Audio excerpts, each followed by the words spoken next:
Je m'appelle Léa, j'ai 34 ans et je travaille pour une énorme entreprise de BTP qui gère des chantiers dans toute notre région. Pratiquement dans chaque grande ville, nous avons un projet en cours. C'est un bon travail, ça paie bien, mais mon Dieu, ce que ça m'occupe. Je suis constamment en déplacement professionnel, à inspecter les chantiers, à m'assurer que tout se déroule sans accroc. C'est comme ça dans ce secteur. Je me suis acheté cette grande maison il y a environ 3 ans. Le crédit n'est pas donné, mais je gagne bien ma vie, donc c'est gérable. J'y ai un joli jardin, un bon quartier, tout ce dont je rêvais quand j'étais plus jeune et que j'imaginais avoir mon propre chez moi. Ma situation familiale est, je suppose, assez classique. Il y a mes parents et ma grande sœur, Julie. Elle est mariée à un certain Marc et ils ont 2 jeunes enfants. Des enfants adorables, mais incroyablement bruyants quand je les vois. Julie a toujours été celle qui est tournée vers la famille, tandis que je me suis concentrée sur ma carrière. Le truc, c'est que je ne vois pas ma famille aussi souvent que je le devrais probablement. Mon travail me fait voyager constamment et, quand je suis à la maison, je rattrape généralement mon retard ou j'essaie simplement de me détendre. Mais je les aide financièrement chaque fois qu'ils en ont besoin. En fait, pour être tout à fait honnête, je les aide beaucoup. Vous voyez, mon père travaillait aussi dans le BTP, mais il y a quelques années, il s'est vraiment bousillé le dos sur un chantier. Maintenant, il ne peut plus travailler, et ses indemnités d'invalidité ne couvrent pas grand-chose. Alors, j'aide mes parents avec les mensualités de leur crédit immobilier. Ce n'est pas une petite somme non plus. On parle d'environ 800 € par mois. Puis il y a Julie. Elle et Marc ont acheté une nouvelle voiture l'année dernière, un SUV pour les enfants. Les mensualités les tuaient, alors je suis intervenue pour les aider avec ça aussi. Encore 400 € par mois. Et ça, ce ne sont que les grosses dépenses. Il y a toujours autre chose. Les courses quand les fins de mois sont difficiles, les vêtements pour les enfants, les urgences diverses. Honnêtement, j'ai arrêté de compter combien je leur envoie pour les petites choses. Ne vous méprenez pas, je ne me plains pas. Je veux dire, c'est la famille, non? Et je m'en sors bien, alors pourquoi ne les aiderais-je pas? Ma maman m'appelle peut-être 1 fois par semaine. Ça commence généralement par « Comment vas-tu, ma chérie ?» Mais ça se termine souvent par une mention d'une dépense à laquelle ils doivent faire face. Je fais juste le virement et je passe à autre chose. C'est devenu une routine. Le mois dernier, j'ai appris que j'allais devoir partir pour un grand voyage d'affaires. L'entreprise se développe dans la région voisine et ils veulent que j'y aille pour monter notre nouvelle agence. C'est une opportunité énorme. On parle de décrocher de gros contrats avec de grands clients là-bas. Le genre d'affaires qui pourrait vraiment booster ma carrière.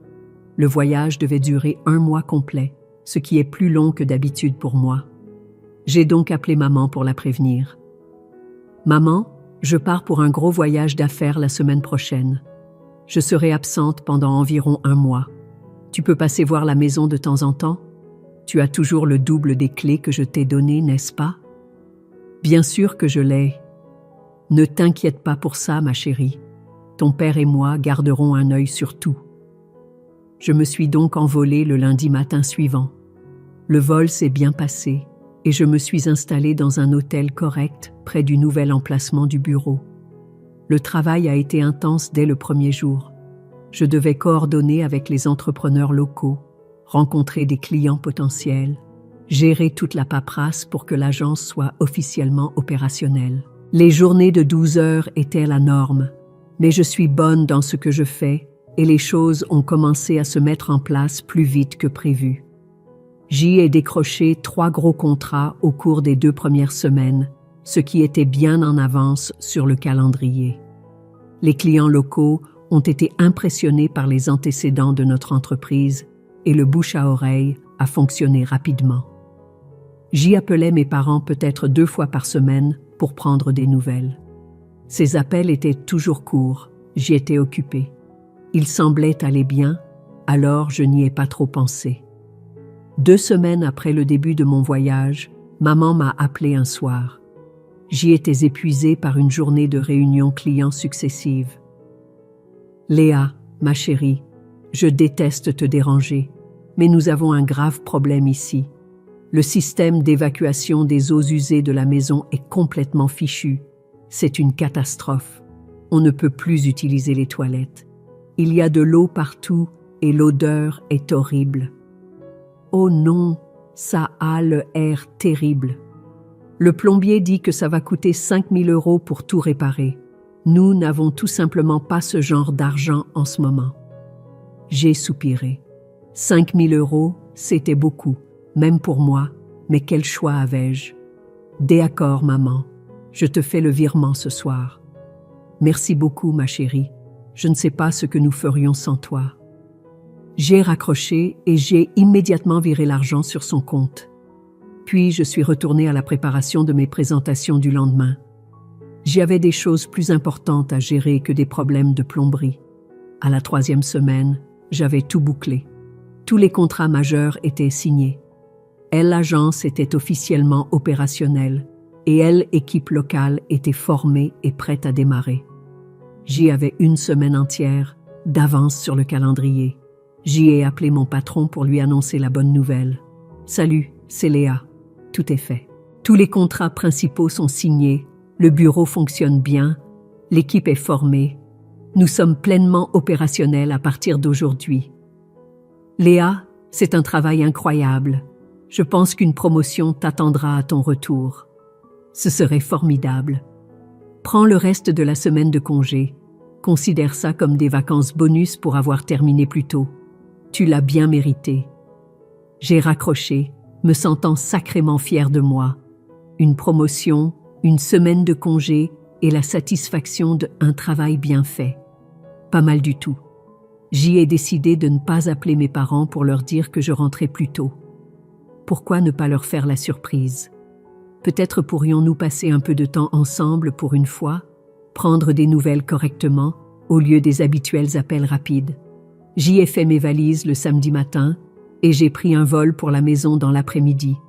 Alors que l'avion décollait, je pensais déjà à quel point ce serait agréable de retrouver ma propre maison. Une soirée tranquille, peut-être commandée à emporter, rattraper les séries que j'avais manquées.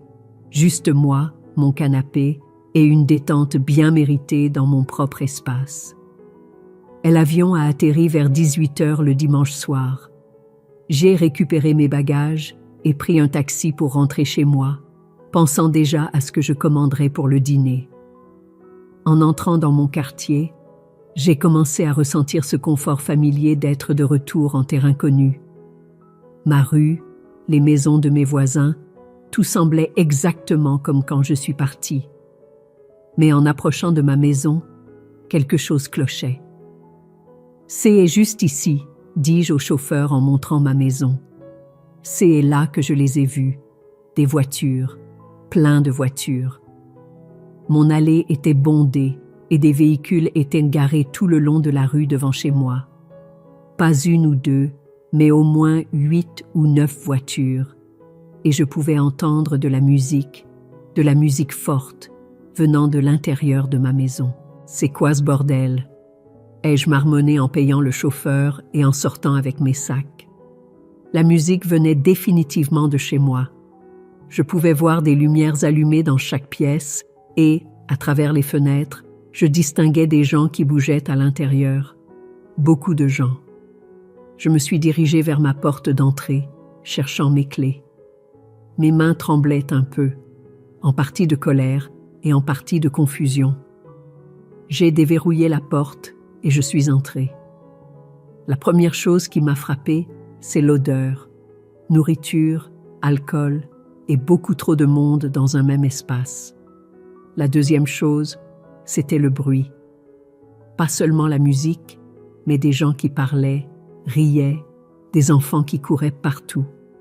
Mon salon était rempli de personnes que j'ai reconnues comme des membres de ma famille. Certains parents proches, d'autres que je n'avais pas vus depuis des années. Et accrochés au mur de mon salon, il y avait cette grande bannière qui disait « Toute la grande famille est là, en lettres rouges vives ». Personne ne m'a remarqué au début.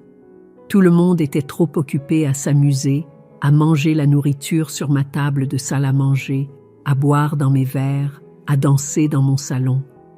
J'ai vu des cousins à qui je n'avais pas parlé depuis des mois, des tantes et des oncles avec qui j'avais à peine gardé le contact, et même des amis de la famille que j'avais oubliés.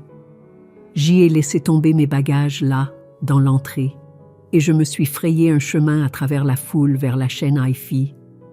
Les gens étaient tellement absorbés par leur conversation et leur danse qu'ils ne m'ont même pas vu passer. J'y ai atteint l'appareil et j'y ai appuyé sur le bouton d'alimentation.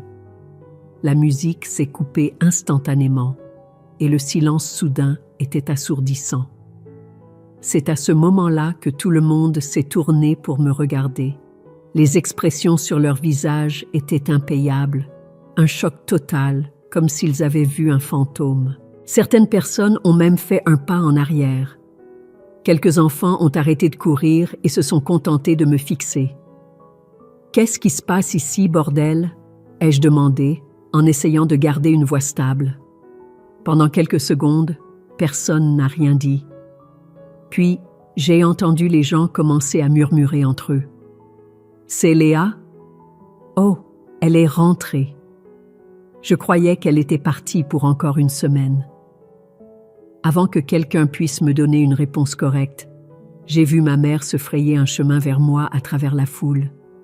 Elle avait l'air paniquée, ce qui n'était pas bon signe. « Léa, ma chérie, tu es rentrée plus tôt. » Elle m'a attrapé le bras et a commencé à me tirer vers la cuisine. « Viens, parlons ici. » Elle m'a pratiquement traînée dans la cuisine. Et là, il y avait mon père et Julie avec son mari, Marc. Ils avaient tous l'air de biches surprises par des phares quand ils m'ont vue. « Qu'est-ce qu'elle fait ici ?» a demandé Julie, ce qui était probablement la pire chose qu'elle aurait pu dire à ce moment-là. « Ce que je fais ici ?» ai-je répété, ma voix montant d'un ton. « C'est ma maison, Julie. Qu'est-ce que vous faites ici ?» « Léa, s'il te plaît, baisse la voix, » a dit maman en jetant un coup d'œil vers le salon, où j'entendais les gens parler encore à voix basse. « Que je baisse la voix? Tu te moques de moi, là? Il y a au moins 50 personnes dans ma maison et tu veux que je baisse la voix? » Papa a finalement pris la parole. « On faisait juste une petite réunion de famille, c'est tout. Une petite réunion de famille, avec une bannière et tout. Et vous n'avez pas pensé à m'inviter à cette réunion de famille. Tu étais censée être absente encore une semaine, » a dit Julie. « On ne voulait pas te déranger avec ça. » Me déranger? C'est ma maison. Maman a levé les mains comme si elle essayait de calmer un animal sauvage. D'accord. Je sais que ça a l'air mauvais, mais ce n'est pas ce que tu penses. On voulait juste réunir tout le monde pour une fois. Tu sais comme c'est difficile de coordonner les emplois du temps de chacun. Alors vous avez décidé de l'organiser quand j'étais partie en voyage, exprès. Eh bien, oui, mais seulement parce que tu n'aimes pas vraiment ce genre de fête de toute façon. Tu dis toujours que tu es trop fatiguée ou trop occupée. Elle n'avait pas tort sur ce point. Je détestais les grandes réunions de famille. Trop bruyantes, trop chaotiques, trop de gens qui posaient des questions sur mon travail et ma vie personnelle. Mais ce n'était pas la question. Ce n'est pas la question, maman. Vous avez utilisé ma maison sans me le demander. Vous avez organisé une fête chez moi et vous ne m'en avez même pas parlé. Julie a levé les yeux au ciel. Mon Dieu, tu fais tout un drame. Ce n'est qu'une fête. Juste une fête, avec mon argent. Le silence s'est fait dans la cuisine. Je pouvais voir sur le visage de ma mère qu'elle savait exactement de quoi je parlais. Les 5 000 € que tu m'as demandés il y a 2 semaines. C'était pour cette fête? Maman a baissé les yeux vers le sol et a hoché la tête. Donc tu m'as menti. Tu m'as dit que C était pour des réparations d'urgence des canalisations, mais en fait, C était pour organiser une fête dans ma maison pendant que j'étais partie. Léa, écoute. Non, c'est toi qui vas m'écouter. Je t'ai envoyé 5 000 € parce que je pensais que papa et toi aviez une urgence avec les égouts. J'étais inquiète pour vous, que vous viviez dans ces conditions, et à la place, vous avez utilisé mon argent pour organiser une fête à laquelle je n'étais même pas invitée. Julie s'est avancée. Écoute, n'ose même pas mettre tout le monde dehors ou faire une scène. Ces gens sont venus ici pour voir la famille, et si tu nous mets dans l'embarras devant eux, c'est fini entre nous. Tu as compris? On te coupe les ponts complètement. Tu seras toute seule. J'ai regardé autour de moi dans la cuisine. Je les ai tous regardés. Maman, papa, Julie, Marc. Aucun d'eux n'avait l'air désolé. Ils avaient juste l'air agacés que je les ai surpris. Je ne leur ai rien dit de plus. À quoi bon? J'ai simplement fait demi-tour et je suis sortie de la cuisine, repassant à travers la foule de parents qui se tenaient toujours là, l'air mal à l'aise. Certains d'entre eux ont essayé de me parler pendant que je passais. Je les ai tous ignorés et je suis montée directement dans ma chambre. Je pouvais les entendre recommencer à parler derrière moi, se demandant probablement ce qui venait de se passer. Je m'en fichais. Arrivée dans ma chambre, j'ai laissé tomber ma valise par terre et je me suis allongée sur mon lit, fixant le plafond. Le bruit de la fête a continué en bas, les gens parlant, riant, comme si de rien n'était, comme si c'était tout à fait normal. J'ai commencé à penser à tout ce qui venait de se passer. Et plus j'y pensais, plus je devenais en colère. Ils avaient tout planifié spécifiquement pour mon absence. Ils ne voulaient pas de moi là. Ils voulaient juste ma maison et mon argent. Et ce n'était pas seulement cette fête. J'ai commencé à me souvenir de toutes les fois au fil des ans où ils avaient eu des réunions de famille et où soit je n'étais pas invitée, soit ils faisaient comme si ce n'était pas grave, si je ne pouvais pas venir. « Oh, ne t'inquiète pas pour ça, Léa. On sait que tu es occupée. » Mais ils s'assuraient toujours de m'appeler quand ils avaient besoin d'argent. Je n'ai jamais dit non. Et voilà comment ils me remerciaient, en m'excluant de la famille, tout en dépensant mon argent. Je suis restée dans ma chambre jusqu'à ce que le bruit en bas cesse enfin. J'ai entendu des portières de voitures claquer dehors, des moteurs démarrer, des gens partir. Puis maman est montée et a frappé à ma porte. « Léa, la fête est finie. Puisque tu es rentrée plus tôt, tu devras nettoyer après nous toi-même. » Elle n'a même pas attendu de réponse. J'ai entendu ses pas redescendre, puis la porte d'entrée se fermer. Ils étaient au parti. Je ne lui ai rien dit. Je ne voulais plus communiquer avec aucun d'entre eux. Je me suis juste endormie. Quand je suis finalement descendue le lendemain matin, la maison était un vrai champ de bataille. Il y avait des bouteilles et des canettes vides partout, de la nourriture renversée sur mon tapis, de la vaisselle empilée dans l'évier, des assiettes en carton et des serviettes partout. Quelqu'un avait renversé quelque chose de rouge sur mon canapé blanc. J'ai appelé une société de nettoyage professionnel. « Bonjour, j'aurais besoin que quelqu'un vienne nettoyer ma maison dès que possible. C'est assez terrible. » Pendant que j'attendais, j'ai fait quelque chose auquel j'avais pensé pendant la fête. Je me suis connectée à ma banque en ligne et j'ai annulé tous les virements automatiques que j'avais mis en place pour ma famille. L'aide pour le crédit de maman, annulé. Le paiement de la voiture de Julie, annulé. Tout. J'y ai aussi parcouru et annulé tous les virements récurrents que j'avais programmés. Elle, argent mensuel pour les courses de mes parents. Elle, allocation pour les vêtements des enfants de Julie. Tout. Chaque lien financier entre eux et moi, disparu. Je ne les ai pas appelés pour leur dire ce que j'avais fait. Ils le découvriraient bien assez tôt, quand l'argent cesserait d'arriver. Et l'équipe de nettoyage est arrivée 2 heures plus tard et a fait un travail incroyable. Quand ils ont eu fini, ma maison avait l'air de nouveau normale. Mieux que normal, en fait. Ils ont tout nettoyé en profondeur. J'ai pris le reste de la semaine de congé, comme mon patron l'avait suggéré. Je suis allée dans un joli domaine à la campagne, à environ 1 heure de route, et j'y ai passé 3 jours. Golf, soins au spa, bonne nourriture, calme, tout ce dont j'avais besoin pour me vider la tête. Pendant que j'étais là-bas, mon téléphone n'arrêtait pas de vibrer avec des SMS de maman. « J'espère que tu vas bien, ma chérie. Veux-tu dîner avec nous ce week-end » Je les ai tous ignorés. Je suis retournée au travail le lundi suivant, me sentant rafraîchie et concentrée. Mon patron m'a convoquée dans son bureau cet après-midi-là.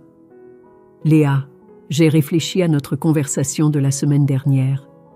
Je t'offre officiellement le poste de directrice de notre nouvelle agence. Cela s'accompagne d'une augmentation de salaire significative et d'une aide complète à la réinstallation si tu le souhaites. C'est incroyable. Merci. Pense-y et dis-moi. Il n'y a pas d'urgence, mais j'adorerais que tu diriges cette opération. J'ai passé la semaine à rattraper tout ce que j'avais manqué pendant mon absence. Le travail semblait normal, productif. C'était agréable d'être entouré de gens qui appréciaient réellement ce que je faisais pour eux. Puis, exactement 2 semaines après la fête, mon téléphone a explosé.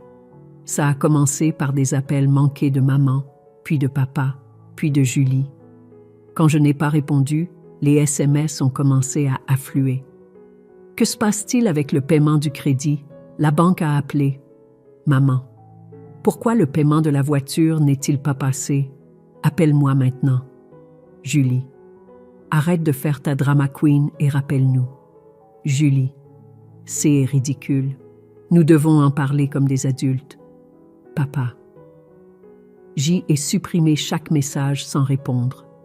Le lendemain, après le travail, je préparais le dîner quand quelqu'un s'est mis à marteler ma porte d'entrée.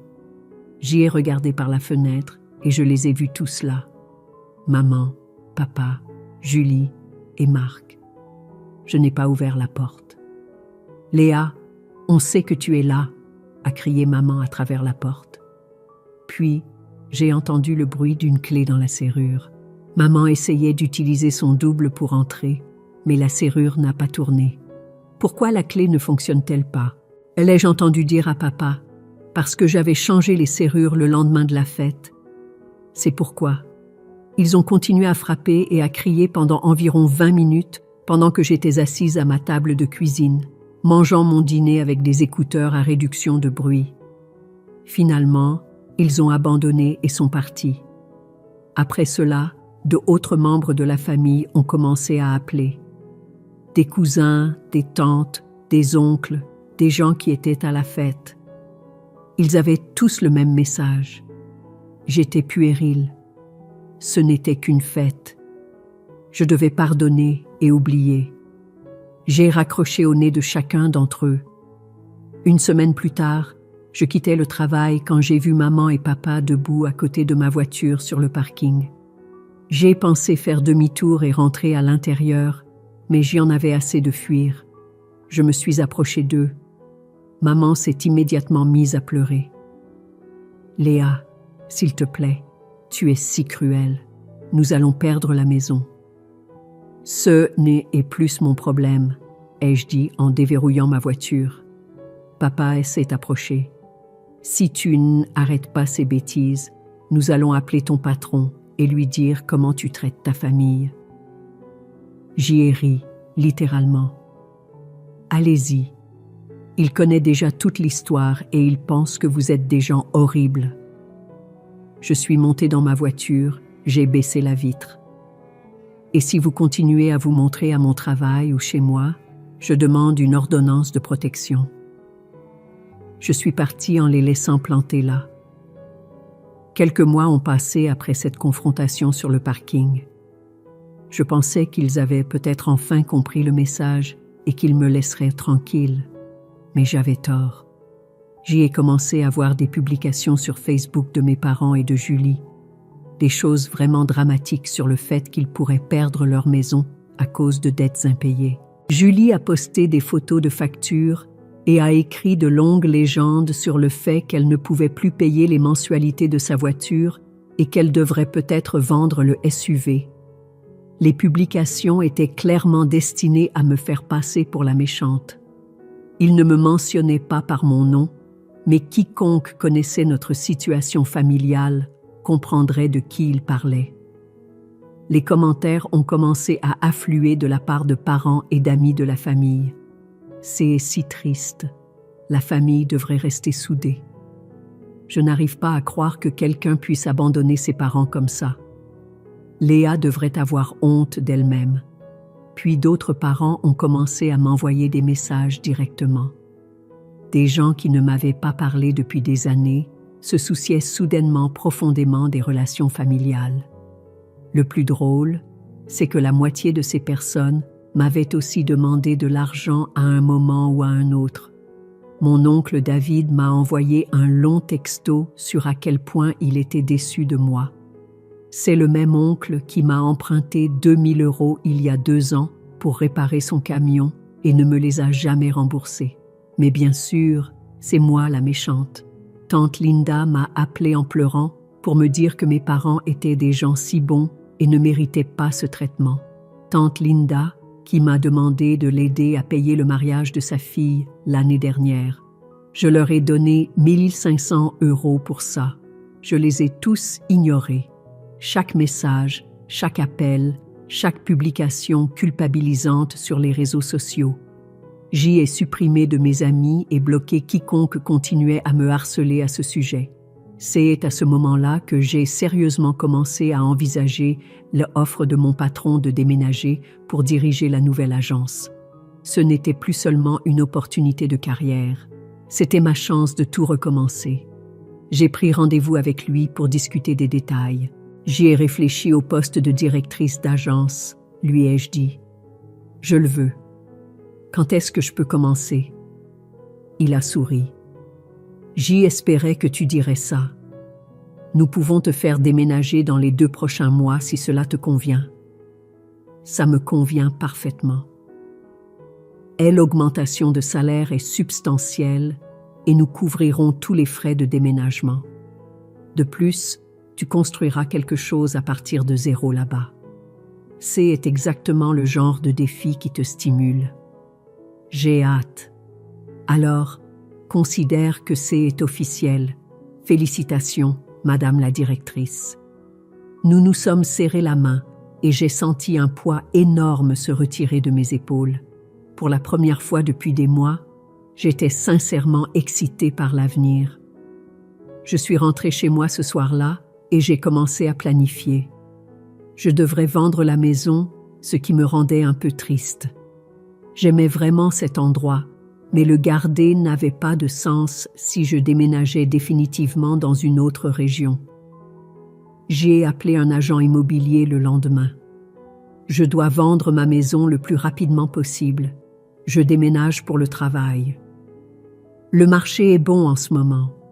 Avec une maison comme la vôtre, nous devrions pouvoir la vendre en quelques semaines. Parfait. J'y ai aussi commencé à trier mes affaires, décidant quoi garder et de quoi me débarrasser. Ça faisait du bien, en fait, comme si je me débarrassais de tout le fardeau de cette partie de ma vie. 2 semaines plus tard, j'ai reçu plusieurs offres pour la maison. J'en ai accepté une qui était au-dessus du prix demandé et avec une date de clôture rapide. Je n'ai rien dit de tout cela à ma famille. Ils finiraient par l'apprendre, mais je n'allais pas leur donner un préavis pour qu'ils puissent essayer de me culpabiliser pour que je reste ou me demander une dernière aide. La semaine avant mon départ, Julie s'est de nouveau présentée à mon travail. Cette fois, elle était seule et elle avait l'air épuisé, comme si elle n'avait pas dormi. « Léa, s'il te plaît, donne-moi juste 5 minutes. » J'ai regardé autour de moi. Nous étions sur le parking et les gens commençaient à nous regarder. « Tu as 2 minutes. » On a vraiment du mal. Maman et papa pourraient vraiment perdre la maison. Je pourrais perdre la voiture. Les enfants demandent pourquoi Tati Léa ne vient plus. Rien de tout cela n'est de ma responsabilité. Nous sommes une famille Non, nous ne le sommes pas. Vous l'avez clairement montré quand vous avez organisé une fête dans ma maison sans m'inviter. Vous l'avez clairement montré quand vous avez menacé de me couper les ponts parce que j'étais contrariée. Vous ne m'avez jamais traité comme de la famille. Vous m'avez traité comme un distributeur de billets. Ce n'est pas vrai. Vraiment? C'est quand la dernière fois que tu m'as appelé juste pour savoir comment j'allais? C'est quand la dernière fois que tu m'as invité à quelque chose sans avoir besoin d'argent d'abord? Elle n'a pas pu répondre. Je déménage dans une autre région la semaine prochaine. Ne me contacte plus. Tu ne peux pas nous abandonner comme ça. Regarde-moi faire. Je suis montée dans ma voiture et je suis partie. C'était la dernière conversation que j'ai eue avec L1D entre eux. Le déménagement s'est déroulé sans problème. La nouvelle ville était géniale. Le travail était stimulant et gratifiant. Et je rencontrais de nouvelles personnes qui ne savaient rien de mes drames familiaux. J'y ai loué un bel appartement en centre-ville en attendant de trouver un logement permanent à acheter. Tout semblait frais et nouveau. Personne ici n'attendait rien de moi, sauf du bon travail, ce que j'étais heureuse de fournir. Je vois encore parfois leurs publications sur Facebook. Maman et papa ont fini par vendre leur maison et déménager dans un logement plus petit. Julie a échangé le SUV contre une voiture plus ancienne. Ils vont tous bien. Ils vivent simplement selon leurs moyens pour la première fois depuis des années. Parfois, je me demande si j'ai fait le bon choix. Mais ensuite, je me souviens de cette bannière accrochée dans mon salon. Toute la grande famille est là. Et comment pas une seule personne à cette fête n'a semblé remarquer ou se soucier que je n'en fasse pas partie. Ils ne voulaient pas d'une fille ou d'une sœur. Ils voulaient un portefeuille. Et j'ai finalement cessé d'en être un. Maintenant, je construis quelque chose de nouveau. Une vie où les gens m'apprécient pour qui je suis, pas pour ce que je peux leur donner. Il m'a fallu 34 ans pour comprendre la différence, mais je suis contente de l'avoir enfin fait. La promotion s'est accompagnée d'une augmentation de salaire significative et pour la première fois depuis des années, je garde tout mon argent pour moi. Je pense à acheter une maison ici, peut-être faire quelques voyages que j'ai toujours voulu faire. Fin de l'histoire.